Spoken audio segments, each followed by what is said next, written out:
जय रास्ता सा गुजर बोगे पगली रास्ता छेक ली है। सूरज सूरज सूरज राजा राजा जब अर्थी पजेबो हम तक बेर ढोली से देख ली है। जब अर्थी पजेबो हम तक बेर ढोली से देख ली है। जय रास्ता सा गुजर बोगे पगली रास्ता सा गुजर बोगे पगली रास्ता छेक ली है। जब अर्थी पजेबो हम तक बेर ढोली से देख ली है।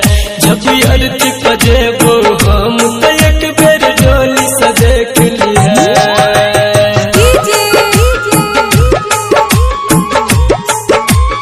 सूरज सूरज सूरज सूरज राजा राजा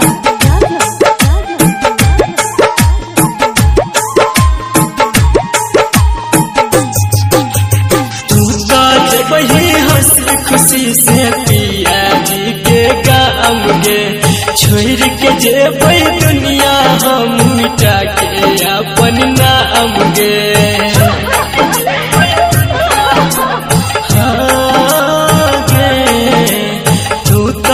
वही हंसी खुशी से पिया जी के गाम गे छोड़ के जेबै दुनिया हम मिटा के अपन नाम गे। जत बेरी कर है एहसान जत बेरी कर है एहसान हमके पल्लो फेंक दी है।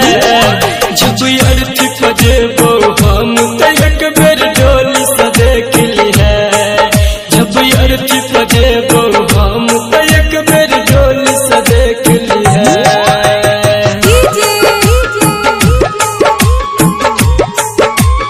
सूरज सूरज सूरज सूरज राजा राजा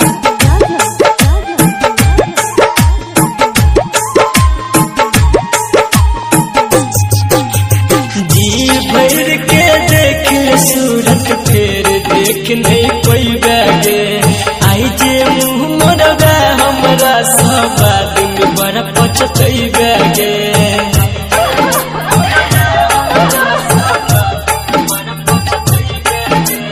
जी भर के देख सूरत फिर देख नहीं कोई बैगे आई जे मुँह मोरबे हमरा सब दिन बड़ा पछतई बैगे। कह राइटर विकेश संदीप कहो शत्रुघ्न संदीप मत पे मत टेक ली है। जब अर्थी पजेबो हम तक बेर डोली से देख ली है। जब अर्थी पजेबो हम तक बेर डोली से देख ली है। सूरज सूरज सूरज सूरज